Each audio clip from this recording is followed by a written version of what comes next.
তদন্ত করে এবং হাসপাতাল কর্তৃপক্ষের নিকট থেকে ডেড বডি সার্টিফিকেট গ্রহণ করে। পরবর্তীতে আমরা মৃত্যুর সঠিক কারণ নির্ণয়ের জন্য নড়াইল সদরে পোস্টমর্টমের জন্য প্রেরণ করি। ঘটনাস্থলটি দেখা যায় যে কাশিয়ানী কালনাক ব্রিজ এলাকায়। আমরা তাৎক্ষণিক কাশিয়ানী থানাকে বেতার বার্তা প্রদান করি। পরবর্তী আইনানুগ ব্যবস্থা প্রক্রিয়াধীন। হ্যালো এভরিওয়ান, আসসালামু আলাইকুম রহমতুল্লাহি ওয়া বারাকাতুহু। সবাই কেমন আছেন? আশা করি সবাই ভালো আছেন। আমিও ভালো আছি আলহামদুলিল্লাহ। আপনারা দেখতেছেন বি কেয়ারফুল ইউটিউব চ্যানেল এবং বি কেয়ারফুল ফেসবুক পেজ। আপনাদের সাথে আছি আমি কামরুল হাসান চৌধুরী।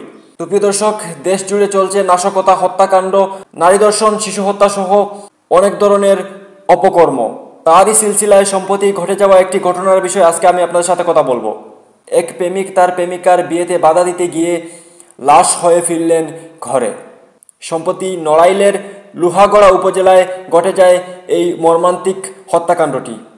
সিসি ক্যামেরার ফুটেজে দেখা যায় সকাল 9টা 48 মিনিটের সময় কিশোর প্রেমিক মাসুম বিল্লাহ তার প্রেমিকার সাথে দেখা করার জন্য পাল্লার দিকে যাচ্ছেন এবং কিছুক্ষণ পর তিনি সেখান থেকে বেরিয়ে আসেন। তার ঠিক 11 মিনিট পর সেই পাল্লারে হাজির হন প্রেমিকার 3 ভাই মাসুমের খোঁজ করতে এবং এই পুরো বিষয়ে বিস্তারিত জানান পাল্লারের স্বত্বাধিকারী একজন মহিলা। তো চলেন আমরা সেই মহিলার বক্তব্যটা শুনে আসি। স্বাতী নামের মেয়ে হচ্ছে আমার কাছে আগে হচ্ছে বুকিং করে বউ সাজার জন্য। তো ওদিন হচ্ছে আপনার 7টায় আমার পার্লারে আসে।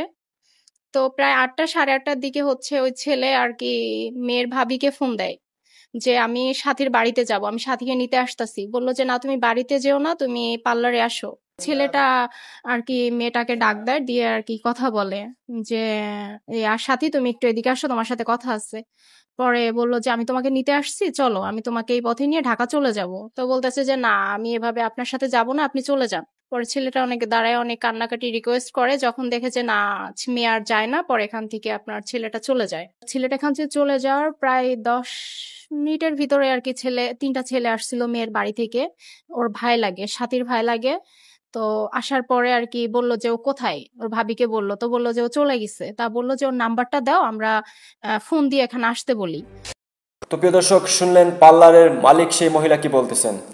এবং সেই ঘটনার ঠিক 1 ঘন্টা পর গোপালগঞ্জ ও নড়াইলের সীমান্তবর্তী কাশিয়ানী অঞ্চলে মধুমতি সেতু থেকে আশঙ্কাজনক অবস্থায় অটোরিকশা চালক সুজন সেই মাসুম বিল্লাহকে উদ্ধার করেন।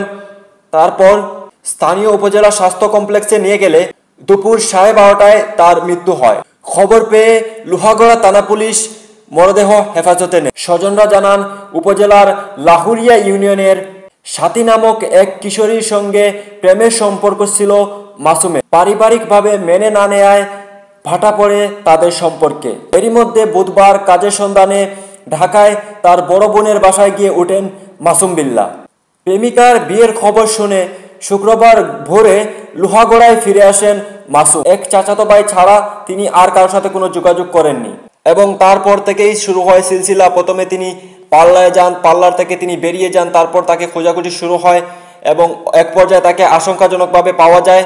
তারপর হসপিটালে নেওয়ার পর সেখানে তার মৃত্যু হয় এবং তার পরিবারের লোক দাবি করতেছেন তাকে ওই প্রেমিকার বাইরেই হত্যা করেছে এবং এই হত্যার সঠিক বিচার চান। কিন্তু এখনো জানা যায়নি এটা আসলে হত্যা নাকি দুর্ঘটনা। প্রাথমিক সুরতহাল এবং পোস্টমর্টম শেষে মাসুম বিল্লাহ লাশ রিলিজ করা হয়েছে এবং তাকে পারিবারিকভাবে দাফন করা হয়েছে এবং চলতেছে তদন্তেই বেরিয়ে আসবে আসলে এটা হত্যা নাকি দুর্ঘটনা।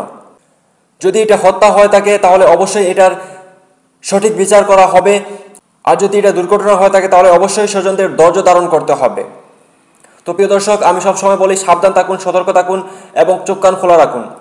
এইরকম বিষয় থেকেই আসলে দুর্ঘটনা এবং হত্যাকাণ্ডের সৃষ্টি হয়।